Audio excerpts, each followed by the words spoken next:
আসসালামু আলাইকুম বন্ধুরা, ফিরে আসলাম আরো একটি নতুন রেসিপি নিয়ে। হেসেল ঘরের আজকের রেসিপি দেখার জন্য আপনাদের সবাইকে আমন্ত্রণ জানাচ্ছি। আজকে আমি আপনাদের সাথে শীতের সবজি দিয়ে একটি সবজি বিরিয়ানি করে দেখাবো। তো আশা করছি রেসিপিটা আপনাদের সবার অনেক ভালো লাগবে। আর এখনো যেহেতু বাজারে সবজি রয়ে গেছে, আপনারা চাইলে এভাবে সবজি বিরিয়ানি বাসায় তৈরি করতে পারেন। তাই আর কথা না বাড়িয়ে চলুন আমরা পুরো রেসিপিটি একবার দেখে নেই।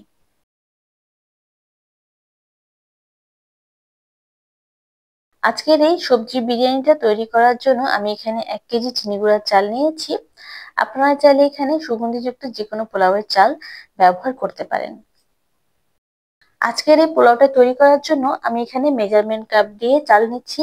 এতে করে আমাদের পোলাওয়ের পরিমাণটা বুঝতে যেমন সুবিধা হবে, তেমনি পোলাওয়ের মধ্যে কতটুকু পানি দিলে চালটা সেদ্ধ হবে সেটিও আমরা আন্দাজ করতে পারবো। তো এখন আমি এর মধ্যে মেজারমেন্ট কাপের 2 কাপ চিনি গুঁড়া চাল দিয়ে দিচ্ছি। এরপর আমি আরো হাফ কাপ পরিমাণ চাল দিয়ে দিচ্ছি, অর্থাৎ আমি এখানে 2.5 কাপ চাল দিয়ে আজকের পোলাওটা তৈরি করছি। এখন আমি চালটাকে ভালোভাবে ধুয়ে পরিষ্কার করে নিব। এরপরে আমরা চালগুলোকে পরিমাণ মতো পানি দিয়ে আধ ঘন্টার জন্য ভিজিয়ে রাখবো। আধ ঘন্টার পর আমরা চালটার পানি ঝরিয়ে নিব। এরপরে আমি চুলায় একটি হাঁড়ি বসিয়ে তার মধ্যে তেল দিচ্ছি 1 কাপ। তেলটাকে হালকা গরম করে নিয়ে আমি এর মধ্যে কিছু গরম মশলা দিয়ে দিব। প্রথমে দিচ্ছি তেজপাতা, এরপর দিচ্ছি দারুচিনি, এলাচ ও লবঙ্গ। গরম মশলাগুলোকে তেলের মধ্যে কিছুক্ষণ ভাজার পর যখন এর একটা সুন্দর স্মেল বের হবে, তখনই আমরা এর মধ্যে দিয়ে দিচ্ছি গাজর ও আলু। আমি এখানে হাফ কাপ গাজর এবং হাফ কাপ আলু নিয়েছি। আর যে সবজিগুলো সিদ্ধ হতে একটু বেশি সময় লাগবে, সেই সবজিগুলোকে আগে তেলের মধ্যে কিছুক্ষণ ভেজে নিব, তারপরে বাকি সবজিগুলোকে এক এক করে দিয়ে দিব। এরপর আমি এর মধ্যে দিয়ে দিলাম শিম, ফুলকপি, পেঁয়াজের কলি এবং ব্রোকলি। আমি কিন্তু প্রত্যেকটা সবজি মিনিমাম 1 কাপ করে নিয়েছি। তবে এখানে সবজির পরিমাণে কোনো বাধা ধরার নিয়ম নেই, আপনারা আপনাদের পছন্দ মতো অথবা যতটুকু সবজি ব্যবহার করতে চান সেই পরিমাণ সবজি এখানে চাইলে ব্যবহার করতে পারবেন। বেসিক্যালি শীতকালে যেহেতু অনেক ধরনের সবজি পাওয়া যায়, তাই আমরা শীতকালে বেশিরভাগ সময় সবজি বিরিয়ানি বা সবজি পোলাওটা খেয়ে থাকি। এখন এই সব উপকরণকে ভালোভাবে নেড়ে মিশিয়ে নিব। সব রকমের সবজি প্রায় মোটামুটি দেওয়া হয়ে গেছে। এবারে এর মধ্যে ধুয়ে পানি ঝরিয়ে রাখা চালটা দিয়ে দিব।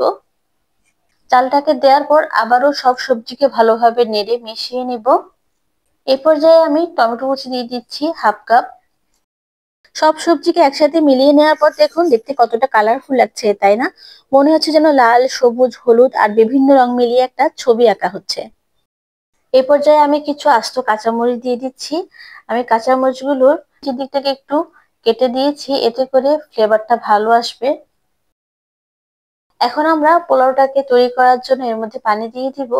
আমি এখানে 1 কাপ চালের জন্য 2 কাপ গরম পানি ব্যবহার করছি, অর্থাৎ আমি এখানে 2.5 কাপ চালের জন্য 4.5 কাপ গরম পানি দিয়ে দিলাম। এ পর্যায়ে দিয়ে দিচ্ছি হাফ চা চামচ রসুন বাটা, হাফ চা চামচ আদা বাটা।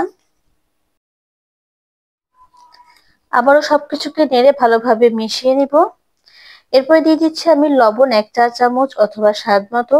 আপনারা আপনাদের স্বাদ অনুযায়ী লবণটা দিয়ে দিবেন। আবারও সব উপকরণকে ভালোভাবে মিশিয়ে নিব।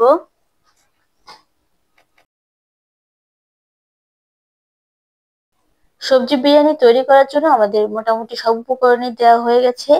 এখন আমরা এটাকে মিডিয়াম আঁচে ঢাকনা দিয়ে ঢেকে রান্না করে নিব 10 মিনিট। ফিরে আসলাম 10 মিনিট পর। এ পর্যায়ে দেখুন বন্ধুরা, পোলাওয়ের চালটা কিন্তু প্রায় সেদ্ধ হয়ে গেছে, আর এক্সট্রা যে পানিটা দিয়েছিলাম সেটিও প্রায় শুকিয়ে গেছে।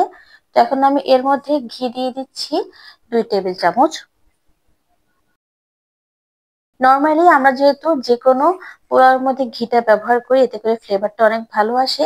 তো আপনারা চাইলে সবজি পোলাওর মধ্যেও ঘিটা ব্যবহার করতে পারেন, এতে করে ফ্লেভারটা আরো অনেক বেশি ভালো লাগবে।